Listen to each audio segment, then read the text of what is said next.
ये वो बच्चा है जिसको आप हल्ला बोल कह रहे हैं, असल में इस युग की अगस्त क्रांति। आखिर इस अल्फा को ये कैसे पता लगा होगा कि सड़क पर उतरोगे, मुट्ठी बांधोगे, नारे बुलंद करोगे, आवाज लगाओगे तो तुम्हारी बात सुनी जाएगी। जो मिड डे मील है उसको बांट के, बंदर बांट करके, बड़ी बड़ी कोठियां, वो कहां से बनी है?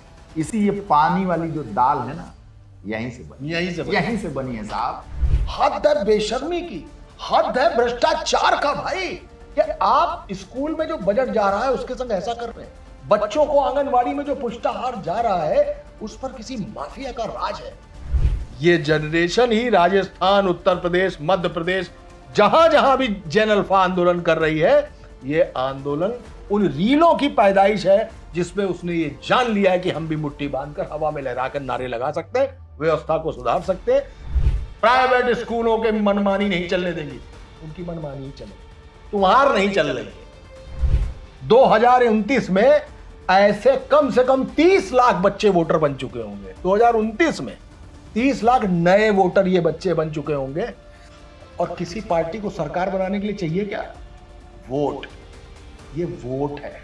ये युवा जब जागता है तो देश हिल जाता है। जिस ओर जवानी चलती है उस ओर जमाना चलता है। जेन ज़ी के बाद जेन अल्फा ने व्यवस्था के खिलाफ हल्ला बोल दिया है। मनोज जी, क्यों नहीं हल्ला बोलेगा? क्यों नहीं शोर मचाएगा? क्यों नहीं नारे बुलंद करेगा? जब उसको मिड डे मील मिलता है तो उसकी जो थाली होती है ना, उसमें पानी होता है। एक आलू इतना बड़ा कतरा, उसके बाद पानी। महाराजगंज, ये मैं सीतापुर की घटना बता रहा हूं पानी वाली। महाराजगंज चले जाइए, महाराजगंज में खाने में मेढक, मरा हुआ मेढक, बच्चों को पुष्ट आहार मिल रहा है। क्या बात है। ये वो बच्चा है जो 2013 में पैदा हुआ है, जिसकी उम्र 13 साल है। ये वो बच्चा है जिसको आप हल्ला बोल कह रहे हैं, असल में इस युग की ये अगस्त क्रांति है। ये बच्चा उठ चुका है। आपने कहा जेन जी के बाद, जेन जी का वो पूरा आंदोलन अब जेन अल्फा तक लहर मार गया है। वेव्स पहुंच चुकी हैं वहां तक। उसके अंदर भी करंट दौड़ गया है और उसने भी मुट्ठी बांध ली। आज लखनऊ में क्या हुआ? हाईवे जाम कर दिया। किन्होंने? जेन अल्फा की लड़कियों ने, यानी 13 साल की मैक्सिमम लड़की होगी। हाईवे जाम कर दिया और नारे बुलंद कर रहे थे, डीएम को बुलाओ, डीएम को बुलाओ। उनको ये मालूम है कि डीएम ही तय करेगा, डीएम ही फैसला लेगा। अभी सीतापुर में जहां पे वो पानी मिला, थाली में पानी मिला बच्चों के स्वास्थ्य के लिए मिल रहा है और करोड़ों अरबों का है मसला। वो बच्चों को जो पानी मिल रहा है उसमें प्रिंसिपल के खिलाफ एफआईआर भी दर्ज हुई, सस्पेंड भी किया गया। जो खाना बना रहा था उसको भी सस्पेंड किया गया, उसके खिलाफ भी मुकदमा दर्ज हुआ। ठीक है, कार्रवाई है। अगर इस बच्चे ने चुपचाप वो पानी पी लिया हो, अगर इस बच्चे ने न जाने कितने अरसे से चुपचाप वो पानी पी लिया हो, अगर वो आवाज नहीं उठाता तो वीरेश भाई मुझे बताइए कि एफआईआर होती क्या? क्या उन लोगों को सस्पेंड किया जाता? क्या नहीं किया जाता। हजारों के स्कूल बंद हो गए हैं, मर्ज कर दिए गए हैं। ये बच्चा परेशान घूम रहा है अपनी पढ़ाई के लिए। क्यों? माँ बाप के स्टेक्स हाई हो गए हैं।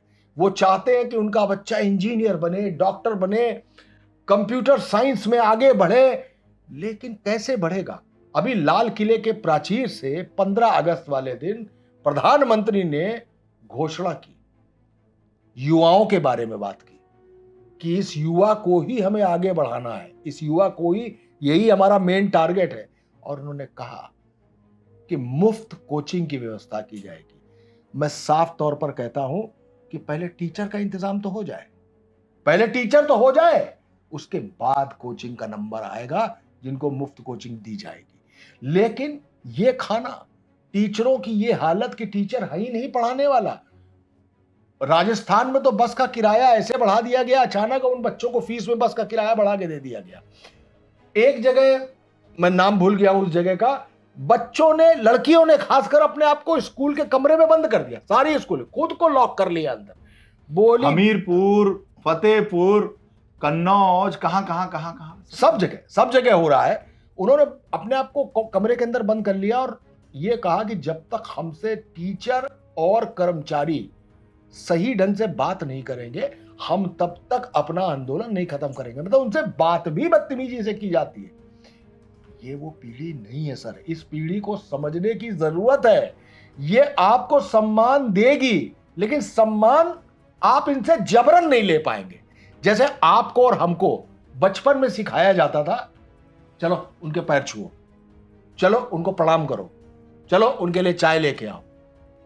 ये भी वही सम्मान करते हैं, ये भी पैर छूते हैं, प्रणाम करते हैं, चाय भी लेकर आते हैं, लेकिन अब ये बंद हुआ नहीं है। आपको इनके अगर इनसे सम्मान लेना है तो सम्मान अर्न करना पड़ेगा आपको। ये वो पीढ़ी है, आप समझिए ना, सीधी सी बात है ना। हम जब छोटे होंगे तो हमको झुंझुना दिया जाता होगा। मुझे वो झुंझुना नहीं याद है, इतनी छोटेपन की याद नहीं है, लेकिन झुनझुन झुनझुन बजाया जाता था, क्योंकि अपने आगे आने वाली पीढ़ी को झुंझुने के साथ देखा। इस बच्चे का पहला खिलौना मोबाइल है। इस बच्चे ने कोरोना से पहले ही मोबाइल पर और लैपटॉप पर पढ़ाई शुरू कर दी थी। ये वो बच्चा है जिसके लिए जानकारी आपको मैं कहता हूं आपके मन में एक सवाल आए, लिखिए आप गूगल पे, आपको जवाब मिल जाए। तो ये बच्चा उन जानकारियों के साथ पैदा हो रहा है। और आखिर ये अल्फा क्यों आया होगा? आखिर इस अल्फा को ये कैसे पता लगा होगा कि सड़क पर उतरोगे, मुट्ठी बांधोगे, नारे बुलंद करोगे, आवाज लगाओगे तो तुम्हारी बात सुनी जाएगी? कैसे? इसलिए कि ये बच्चा मोबाइल वाला बच्चा है। इसने जंतर मंतर की क्रांति देख ली है। इसने देख लिया कि छात्र पीटे जा रहे हैं, इसने देख लिया कि छात्र वहां पर इकट्ठा है। नीट पेपर लीक को लेकर जिन बच्चों ने खुदकुशी की, उनको लेकर इकट्ठा है। इन बच्चों ने वो विजुअल देख लिए। ये रील का जमाना है, वो रील देख रहे हैं और वहां से इनको ये बात समझ में आ रही है कि हम भी वो उम्र है, हम भी उस उम्र में हैं कि हम अपनी बात को मनवा सकते हैं। हम अपनी बात पर अगर हमको खाना पानी की तरह दोगे और पानी गंदा पीने को दोगे तो हम सस्पेंड करा देंगे, हम एफआईआर दर्ज करा देंगे। सरकार की जवाबदेही देख रहे हैं आप कितनी सेंसिटिव हो गई है। सस्पेंड, एफआईआर, हाईवे जाम। मैं जानता हूं कि शाम तक क्या होगा इस मुद्दे पे। शाम तक इस मुद्दे पर कुछ ना कुछ 100% हो जाएगा। क्यों? बच्चे सड़क पर उतर आए हैं। लगातार सोशल मीडिया पर ट्रेंड कर रही है ये चीज कि लड़कियां सड़क पर उतर के आवाज लगा रही हैं, नारे बुलंद कर रही हैं और हल्ला बोल रही हैं कि हमारे यहां टीचर्स की भर्ती कराओ, हमको पढ़ाने वाला कोई हो, ये पढ़ना चाहता है, लेकिन आप उसे पढ़ाने की व्यवस्था मुहैया नहीं करा रहे हैं। इसीलिए शिक्षा के सिस्टम के खिलाफ ये अगस्त क्रांति है। और इस अगस्त क्रांति को आप देखेंगे और इस पीढ़ी को बड़ा होते देखेंगे कि इसने कैसे क्रांति लाकर सिस्टम की दिशा बदली, सिस्टम की दशा बदली और अपने मुआफिक अब राजनीतिक जो लोग हैं, जो पार्टियां हैं, जो सरकारें हैं, उनको इनकी बात माननी पड़ेगी, क्योंकि उनके पास वोट के लिए अगर सिर्फ एक चारा है कि इनकी बात मानना। निश्चित रूप से सभी पार्टियां, जेनजी हो या युवा है, उनके लिए काम करना शुरू कर दी है। आप चाहे बहुजन समाज पार्टी में आकाश आनंद का उभार देख लीजिए, चाहे अखिलेश यादव की मीटिंग देख लीजिए, अखिलेश यादव की वो प्रिया सरोज, इकरा हसन, वो तमाम जो लड़कियां सांसद हैं, युवा सांसद हैं, पुष्पेंद्र सरोज, वो सभी जेनजी कैप लगाकर घूम रहे हैं। आप देखिए भारतीय जनता पार्टी, प्रधानमंत्री ने लाल किले की प्राचीर से जेनजी और युवाओं के बारे में बात करना शुरू कर दिया। और आप योगी आदित्यनाथ के तमाम उन भाषणों को इस दरमियान आप देखिए, युवाओं को लेकर वो संबोधित कर रहे हैं। प्रधानमंत्री ने तो दिमागी नक्सल की भी बात कर दी। कुछ समझ रहे हैं कि क्या ये हो क्या रहा है, ये देश में ये कहां जा रहा है। निश्चित रूप से मनोज जी, जब आपने देखा होगा कि शिक्षा व्यवस्था को लेकर, बेसिक शिक्षा जो कहते हैं ना, बेसिक शिक्षा, तो बेसिक शिक्षा को लेकर जो लापरवाही हुई है, मतलब बेसिक शिक्षा मंत्री बनने के लिए, बेसिक शिक्षा विभाग का अधिकारी बनने के लिए होड़ मची हुई। हाँ, मची है, मची रहती है। क्यों मची रहती? इसलिए मिड डे मील के लिए होड़ मची रहती है। यस, मिड डे मील का ठेका किसको मिल जाए, हाँ, इसके लिए होड़ मची, एक सिंडिकेट काम करता है। पिछली पिछली सरकारों से लेकर आपने देखा होगा कि एक बड़ा सिंडिकेट, कभी इसको पोंटी चड्ढा डील करते थे, कभी अन्य जो बड़े बड़े इसके माफिया थे, बड़े माफिया, वो इसको डील करते थे। उनके नाम आपने देखा होगा, कोई खंडेलवाल साहब हैं, कोई अग्रवाल साहब हैं, कोई बर्नवाल साहब हैं, कोई जायसवाल साहब हैं, ये बड़े बड़े। और जब वो इस शहर में लखनऊ में आते थे तो उनका रुतबा, ताज होटल में मिलने के लिए बड़े बड़े अधिकारियों की लाइनें और कतार लग जाती थी, और रात में उन बड़े साहबान के साथ लिटिल लिटिल ड्रिंक कौन करेगा, वो चुनिंदा अधिकारी होते थे, वो टॉप ब्यूरोक्रेट उनके साथ बैठते थे, जो मिड डे मील है उसको बांट के, बंदर बांट करके, बड़ी बड़ी कोठियां नोएडा में, दिल्ली में, गोमती नगर में जो अधिकारियों की बनी है, वो कहां से बनी है? इसी ये पानी वाली जो दाल है ना, यहीं से बनी है साहब।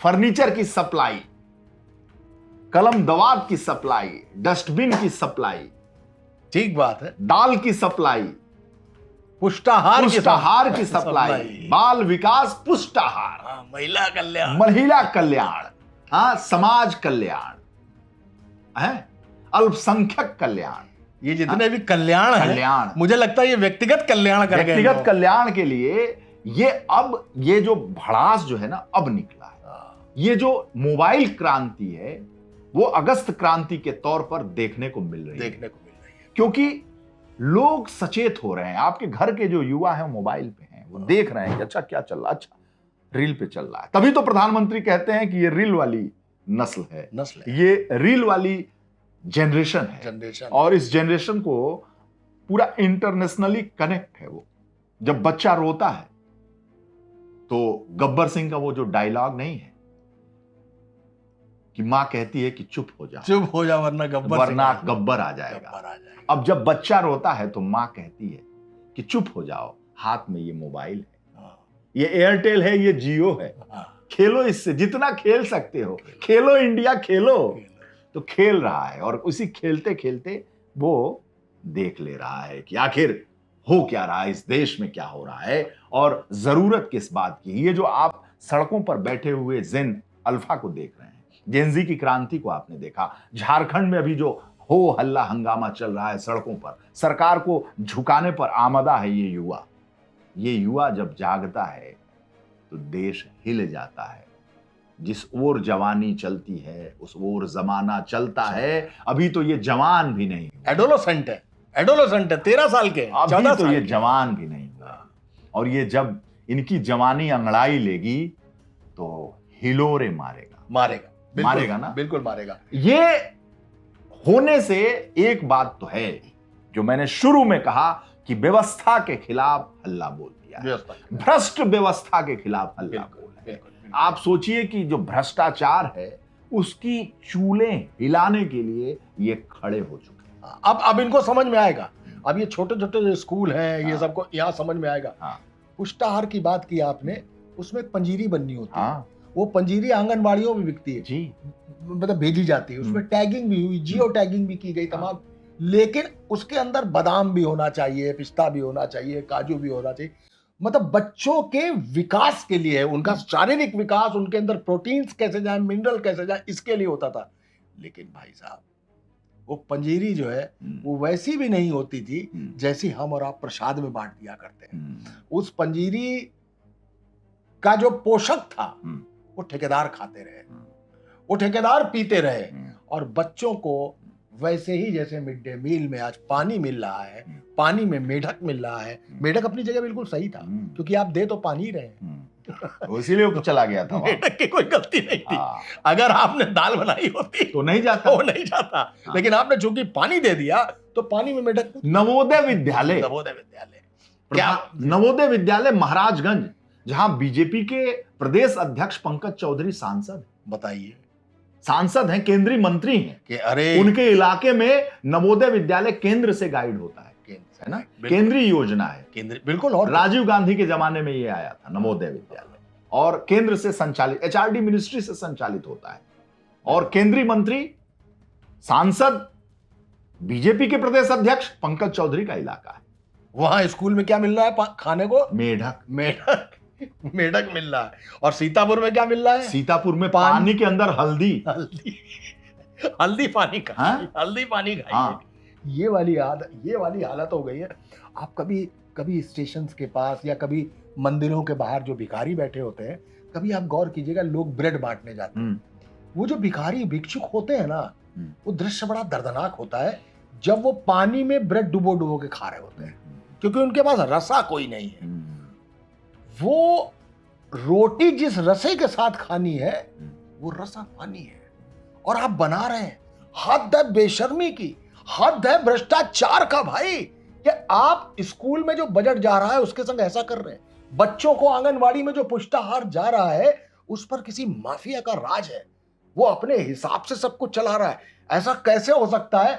अब नहीं होना चाहिए, अब शायद ना हो पाए, क्योंकि अब 2 बच्चे भी इकट्ठा हुए ना, 2 बच्चे भी इकट्ठा हुए तो इनको भगत सिंह की उम्र तक आते आते बहुत समय नहीं लगने वाला है। वो व्यक्ति पागल नहीं था। अच्छा मनोज जी, आपने एक चीज देखा होगा कि एक पूरा सिस्टम सड़ांध हो गया है। हाँ, हो गया है। उसमें पोस्टिंग होती है तो केवल भ्रष्टाचार के लिए होती है कि ये जाएंगे, ये जिला पाए हैं, बड़ा कमाई वाला जिला है, और यहां तो सिस्टम से आएगा। 5% तो सिस्टम का है, ईमानदार जो है वो 5% सिस्टम का है, 10% सिस्टम का है, अपना सिस्टम से आता है। बहुत ईमानदार अधिकारी साहब हैं, जिलाधिकारी हैं, बहुत ईमानदार हैं, बस सिस्टम का खाते हैं। तो सिस्टम कहां से आता है? वही पानी वाली दाल से जो बचा हुआ रस्सा है, वही 5% के सिस्टम के तौर पर जिलाधिकारियों के आंगन में आता है। शिक्षा, स्वास्थ्य, जितनी भी योजनाएं जिस जिलाधिकारी के अंडर में है, उससे जो सिस्टम से आ रहा है, सिस्टम से जो हल्दी का पैसा बच रहा है, जो पुष्टाहार का पैसा बच रहा है, जो उसमें पुष्ट न किया जाए, गायों को खिला दिया जाता है, गायों को खिलाया जाता है, वो बच्चों को खिला दिया जाता है। भाई ये हालत है। मवेशियों को खिला दिया जाता है, भैंसों को खिलाया जाता है, वो चारे में डालने के लिए उसकी अलग बिक्री होती है, उसका अलग मार्केट है। वहां पर इस तरीके की व्यवस्थाएं इन बच्चों को बड़ा कैसे करेंगी? मुझे लगता है B12, D3, calcium, iron, neurons, ये बच्चे को जिस 83 करोड़ लोगों को जो मुफ्त भोजन मिल रहा है, क्या 83 करोड़ लोग जो 2 टाइम का खाना अपने पैसे से नहीं खा सकते, क्या उनके बच्चों को ये मिनरल्स मिलते होंगे? अगर कहीं मिलते होंगे तो इसी बच्चे के मिड डे मील में मिलते होंगे। और इस मिड डे मील में जो मिल रहा है वो असल में पानी नहीं, बीमारी है। अच्छा मनोज जी, ये बताइए, आप तो सिस्टम को 35 साल से 36 साल से देख रहे हैं, आखिर क्या है इसके लिए? कोई एक मुख्यमंत्री, एक अधिकारी, एक व्यवस्था जिम्मेदार नहीं है। आखिर 35 साल में आपने इन चीजों को आपने देखा और आज इस क्रांति को भी देख रहे हैं, इसको अगर आप व्याख्यायित करेंगे तो कैसे करेंगे? देखिए, ऐसा है कि ये सिस्टम शुरू से ऐसा है, शुरू से इस सिस्टम में बदलाव लाने का कभी कोई हाथ नहीं उठा। कौन उठाएगा हाथ? अगर कोई चलती हुई कपड़ा मिल बंद होती है तो उसका मजदूर हल्ला बोलता है कि भाई हमारा वेतन दो, वेतन की वृद्धि दो और मिल का फाटक खोलो, मिल का फाटक खोलो। अगर किसी टीचर का वेतन टाइम से नहीं मिल रहा है तो वो इकट्ठा होकर एक साथ हल्ला बोलता है कि हमारा वेतन टाइम से क्यों नहीं मिल रहा है। लेकिन बढ़ते बढ़ते बढ़ते बढ़ते ये बच्चे तो आवाज कभी नहीं उठाते थे। कभी देखा आपने? ना, कभी नहीं देखा। ये बच्चे आवाज कभी नहीं उठाते थे, अब ये बच्चे आवाज उठाने लगे। जैसे आपके हाथ में मोबाइल आया तो आपके हाथ में मोबाइल बैंकिंग भी आ गई, आपके हाथ में हर चीज का OTP है, आप हर काम मोबाइल से करते हैं। तो जब मोबाइल से ये हुआ तो फिशिंग भी हुई, फिर साइबर डिपार्टमेंट एक नया बना। आज ये बच्चा जब आवाज उठाएगा, आज ये बच्चा जब हल्ला बोलेगा, नारा बुलंद करेगा, तो फिर एक सिस्टम तो पैदा करना पड़ेगा, वरना किस स्कूल की किस कक्षा से कौन सा बच्चा उठेगा और आवाज लगाना शुरू कर देगा? आप इस वक्त तो मजबूरी है, आपको तुरंत उसकी आवाज सुननी पड़ेगी। होता क्या है, जंतर मंतर का एक आंदोलन हुआ। अब मैं कन्विंस नहीं हूं, आप कन्विंस हैं क्या इस बात से कि अभिजीत दीपिके या कॉकरोच जनता पार्टी या chief justice of India Suryakant ने जब ये बात कही कि कॉकरोचेस है, मैं नहीं मानता कि ये आंदोलन किसी कॉकरोच जनता पार्टी का था। मैं नहीं मानता। मैं सिर्फ इतना मानता हूं कि नीट पेपर लीक हुआ, ये एक एक्सीडेंट था जिसको किसी सीजेपी ने बैठाला, 18 दिन तक आंदोलन किया, कोई झांकने नहीं पहुंचा। 19वें दिन जब सोनम वांगचुक की हालत खराब हुई, मैं फिर कहता हूं, मैं बहुत फाइन ट्यून करके यह बात कहता हूं, सोनम वांगचुक जो आए वहां से यह बात बनी और उनकी जब हालत खराब हुई तब सारी पार्टियां कूदना शुरू हुई। मैं फिर कहता हूं, जंतर मंतर पर यह बच्चा नेतृत्वहीन बच्चा था जो अब तक की दबी हुई आवाज को शोर में बदलने आया था, शोर में बदलने आया था, जिसका इनटेक केवल सभी लोगों ने गाली लिया। दो चीजें निकली हैं, एक ये बच्चा गाली देता है, यहां पे सारी बात खत्म हो जाती है। दूसरा क्या है, ये तो कांग्रेस का था, ये तो सपा का था, तो फिर झारखंड में अरे तो वहां कांग्रेस क्यों नहीं जा रही है, वहां सपा क्यों नहीं जा रही है? आपने इन बच्चों की क्रांति को, इन बच्चों की आवाज को एक एक राजनीतिक पार्टी के मुलम्मे में ढकना शुरू किया। ये बच्चा अकेला है, ये बच्चा नेतृत्वहीन विहीन है, इस बच्चे को किसी पार्टी की जरूरत नहीं है, ये खुद वो पार्टी तय करेगा। मैं तय पार्टी बनाने की बात नहीं कर रहा हूं, ये खुद वो पार्टी तय करेगा जिसे उसे सत्ता में लाना होगा।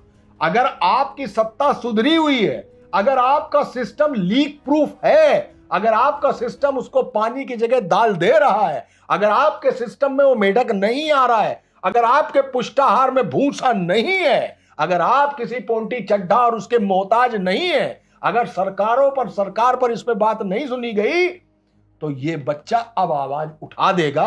और आपने कहा कि 35 साल देखा, हाँ देखा, लेकिन 35 साल में ये कभी नहीं देखा, ये पहली बार देख रहा हूं। ये क्यों ऐसा होगा? कैसे ऐसा? इसलिए होगा कि कभी कोई राम मंदिर आंदोलन होगा, कभी कोई बाबरी एक्शन कमेटी का आंदोलन होगा, कभी कुछ हिंदू मुसलमान होगा, कभी कुछ भारत पाकिस्तान होगा। हम इसी में उलझे रहेंगे, हम इसी में उलझे रहेंगे कि भाई गुजिया खानी है, सेवई खानी है तो गुजिया भी खानी पड़ेगी। रास्ते पे निकलोगे तो रंग चलेगा, और रंग चलेगा तो पड़ेगा भी, बवाल है। हम इसमें कब तक उलझे रहेंगे? ये बच्चा नहीं उलझा है। वीरेश जी, आप इस बात को लिख लीजिए कि ये बच्चा इसमें उलझा नहीं है।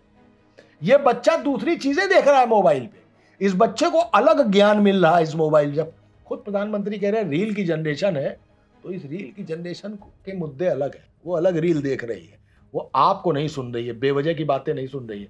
और कौन सी पार्टी 2014 के बाद इतनी थी कि जिसने भारतीय जनता पार्टी की इस सरकार से कभी किसी मंत्री का इस्तीफा ले लिया हो? लेकिन इस जनरेशन ने धर्मेंद्र प्रधान का इस्तीफा ले लिया, एचआरडी मिनिस्टर का इस्तीफा ले लिया। इस जनरेशन ने सीतापुर में मुकदमा दर्ज करा के प्रिंसिपल को सस्पेंड करा दिया। ये जनरेशन ही राजस्थान, उत्तर प्रदेश, मध्य प्रदेश, जहां जहां भी जैन अल्फा आंदोलन कर रही है, ये आंदोलन उन रीलों की पैदाइश है जिसमें उसने ये जान लिया है कि हम भी मुट्ठी बांधकर हवा में लहराकर नारे लगा सकते हैं, व्यवस्था को सुधार सकते हैं। तो अब मुख्यमंत्री चाहे मायावती हो, चाहे मुलायम सिंह यादव हो, चाहे अखिलेश यादव हो, चाहे योगी आदित्यनाथ हो, कोई भी मुख्यमंत्री हो, किसी की भी सरकार हो, इस बच्चे की मांग यह है कि सरकार किसी की भी कबूल है, सिस्टम दुरुस्त होना चाहिए। अगर सिस्टम दुरुस्त नहीं रखोगे तो हम तुम्हारी सरकार का सिस्टम हिला देंगे। 35 साल का लब्बो लवाब ये है, और ये बहुत अच्छी बात है, ये बहुत अच्छी बात है। आवाज बुलंद होनी चाहिए, आवाज किसी भी भ्रष्ट सिस्टम के खिलाफ उठनी चाहिए, मुट्ठी लहरानी चाहिए, नारे लगने चाहिए, मांग वाजिब होनी चाहिए। और इस बच्चे की बुद्धि कितनी है अभी, इस बच्चे की, ये तो इन्होंने तो मोदी को अपने आंखों के सामने आते देखा है। 2013 की जनरेशन, 14 में इन्होंने मोदी को जाना है, तो ये इनकी तो पहली याद मोदी से जुड़ी हुई है, क्योंकि ये तो मोदी को ही लगातार प्रधानमंत्री देख रहे हैं, इनको कोई नहीं दिखाई दे रहा है।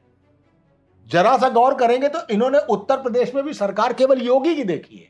जब इनको समझ में अच्छा सरकार क्या होती है, विधायक चुने कैसे जाते हैं, राज्यसभा किसे कहते हैं, ये अभी यही पढ़ रहे होंगे ना, इस पढ़ने में इन्होंने योगी आदित्यनाथ को पाया है। तो उनको इससे मतलब नहीं कि किसकी सरकार है, काहे की सरकार है, उनको अब सिस्टम से मतलब है। टीचर चाहिए पढ़ाने वाले, खाना अच्छा चाहिए, मिड डे मील नाम पर रोशन मत करो कि हमने 40,000 करोड़ बच्चों को मिड डे मील बांटा। नहीं साहब, मिड डे मील बांटा, क्या वो मील था या उस मील को हासिल करना मीलों दूर था? ये तय करना पड़ेगा इस पूरी सरकार को, इस सिस्टम को दुरुस्त करना पड़ेगा। और मैं खुद इस जेन अल्फा के लिए मुट्ठी बांध कर कहता हूं कि नारे बुलंद करो, सिस्टम अपना खुद ठीक करो, और ये लाजमी है और जरूरी है। किसी दिन आपको देखने को मिलेगा ये जो प्राइवेट स्कूल है ना, यहां का बच्चा भी एक दिन निकलने वाला है। मां बाप त्रस्त हो चुके हैं, परेशान हो चुके हैं, लाखों की फीस, हजारों की फीस जा रही है। उद्योग हो गया, उद्योग। अरे लखनऊ के, केवल लखनऊ पकड़ लेंगे तो कम से कम 2 ही ऐसे माफिया स्कूल हैं यहां पे, मैं किसी का नाम नहीं लेना चाहता, जिन्होंने, और पूरे देश में ये हालत हो चुकी है। इंजीनियरिंग कॉलेज हो गया हो, चाहे MBA कोर्स हो, फलाना, जैसे चंद छोटे बच्चों पे आते हैं, जेन अल्फा पे ही आते हैं। हर साल कम से कम 20 से 25% की फीस वृद्धि, एक चीज। दूसरा, किताबों का पैटर्न बदल जाएगा, और किताब आप किसी वीरेश पांडे या मनोज राजन त्रिपाठी की ही दुकान से खरीदेंगे। दूसरा, हर साल हम आपकी ड्रेस चेंज कर देंगे, और ड्रेस का कपड़ा भी हम ही देंगे आपको, दर्जी भी हम, पुस्तक विक्रेता भी हम, स्कूल भी हम, और डंडा लेके फीस वसूलने वाले भी हम। ये प्राइवेट स्कूलों माँ बापों की एसोसिएशन बन चुकी है, पेरेंट्स एसोसिएशन, कुछ नहीं कर पाती, कुछ नहीं कर पाती। डर के मारे कि नाम कट जाएगा, नाम कट जाएगा बच्चे का, कि भाई आपका अच्छा स्कूल है, बच्चा हमारा पढ़ जाएगा। तो पढ़ने के नाम पर इंजेक्शन से खून नहीं निकाल रहे, हड्डी से बोन मैरो निकाल रहे हैं। वो बोन मैरो निकल रहा है उस माँ बाप के हड्डी से, जो खड़ा हो पाने की स्थिति में नहीं होगा। और ये स्कूलों के खिलाफ सुनने वाला कोई नहीं है। आप देखिएगा, एक दिन ये बच्चा इसके लिए भी निकलेगा, अपने माँ बाप की लड़ाई ये बच्चा लड़ेगा आके, और जिस दिन ये बच्चा निकल आया प्राइवेट स्कूल वाला, उस दिन ये माँ बाप लड़ाई जीत पाएंगे। वरना तो आप भी देख रहे हैं, मैं भी देख रहा हूं, कम से कम 10-15-20 साल से तो देख ही रहे हैं कि वो एसोसिएशन जाके वहां आंदोलन करती है, कोई सुनवाई नहीं होती, 0, 0, सन्नाटा, कोई सुनवाई नहीं होती। ये बच्चा लखनऊ के किसी एक CMS स्कूल से निकला, एक किसी LPS से निकला, और आ गया सड़क पर कि हमको नोचे खाए डाल रहे हैं ये सब। हमारे माँ बाप की नींद नहीं आ रही, हमारे माँ बाप को नींद नहीं आती है। हर साल हमसे कहते हैं टीचर कि ये ड्रेस खरीदनी है, ये वाली कॉपी लेनी है, ये वाली लेनी है, फला जगह से लेनी है। और हर साल जो फीस वृद्धि हो रही, और ये नेता मंत्री भी खूब देख लिए मैंने, जो बहुत आंदोलन करते हैं, बहुत भाषणबाजी करते हैं कि प्राइवेट स्कूलों के मनमानी नहीं चलने देंगी। उनकी मनमानी ही चल रही, तुम्हार नहीं चल रही है, तुम्हारी नहीं चल रही है, ये पक्की बात है। और ये प्राइवेट स्कूल एक श्राप, अभिशाप बन चुके हैं इन बच्चों के लिए और उनको पढ़ाने वाले माँ बाप के लिए। उनसे पूछिए जाके, जो स्टूडेंट लोन लेते हैं, मैं अब आगे की थोड़ी बात कर रहा हूं, जो इंजीनियरिंग करते हैं, वही जो नीट के बच्चे, नीट के बच्चों में उस लड़की ने आत्महत्या की ना, जिसके बाप ने 5 लाख रुपए कर्ज लिया था, और खुद की हैसियत 5 लाख नहीं है उसकी। उसने 5 लाख कर्ज लेके बच्ची को कोचिंग पढ़ाई थी, कोचिंग पढ़ा के कर रहा था, नहीं हुआ, पेपर लीक हो गया, बच्ची ने आत्महत्या कर ली। क्या हालत होगी उस माँ बाप की, जिनका बच्चा चला गया, जिसको पढ़ाने के लिए दधीच की तरह वो अपनी हड्डी भी बेचने को तैयार हो गए होंगे। क्या करेंगे इन प्राइवेट स्कूलों के खिलाफ भी? जिस दिन ये जेन अल्फा उठा, उस दिन सरकार को फैसला लेना पड़ेगा। मुझे लगता है कि सरकारों को, किसी भी सरकारों को इनके निकलने से पहले, इनके सड़क पर आने से पहले, इनके नारा बुलंद करने से पहले, इनके DM को मौके पर बुलाने से पहले, खुद को क्लास में खुद बंद कर लेने से पहले सोच लेना चाहिए, फैसला कर लेना चाहिए। क्योंकि दुष्यंत जी की एक बात है ना कि वो आसमान में सुराख हो सकता है, एक पत्थर तो तबीयत से उछालो यारो ना, ये मानसिक रूप से उस आसमान पर सुराख करके बैठा हुआ है, और नीचे से भ्रष्ट व्यवस्था का, मनमानी व्यवस्था का पत्थर अगर ऊपर तक आया तो ये पत्थर पकड़ के नीचे मार देगा, ये नीचे मार देगा। सीधी सी बात है, 2 दूना 4 बता रहा हूं एक लाइन में। ये बच्चा देश का आने वाला वोटर है। 2029 में ऐसे कम से कम 30 लाख बच्चे वोटर बन चुके होंगे 2029 में। 30 लाख नए वोटर ये बच्चे बन चुके होंगे। और किसी पार्टी को सरकार बनाने के लिए चाहिए क्या? वोट। ये वोट है। नेता इसको समझना शुरू कर रहे हैं कि ये वोट है। अगर हमने इसको समझा नहीं तो ये हम ही को वोट नहीं देगा, और वोट नहीं मिला तो हमारी सरकार नहीं होगी। और अब ये तय करेगा कि वोट वो किसको देगा, जो उसको साफ सुथरी क्रिस्टल क्लियर दाल देगा, मेढक पानी में होगा, स्कूल में टीचर पढ़ाने वाले होंगे, बसों का किराया मनमाना बढ़ नहीं रहा होगा, और हाईवे तब ये खाली रहेगा, वरना ऐसे ही 13-13, 14-14 साल की लड़कियां हाईवे जाम कर देंगी। आपका निकलना बैठना मुश्किल हो जाएगा। ये सड़कें सिर्फ वीआईपी मूवमेंट पे रोकी नहीं जाएंगी, सिर्फ वीआईपी मूवमेंट पे गार्डर नहीं लगेंगे कि लग गए नेताजी निकल रहे हैं, नहीं, ये लगवा देंगे गार्डर, ये लगवा देंगे कटीले तार। आपको रोकना पड़ जाएगा ट्रैफिक। अब मंत्रियों को रोकना पड़ेगा इन बच्चों के आगे।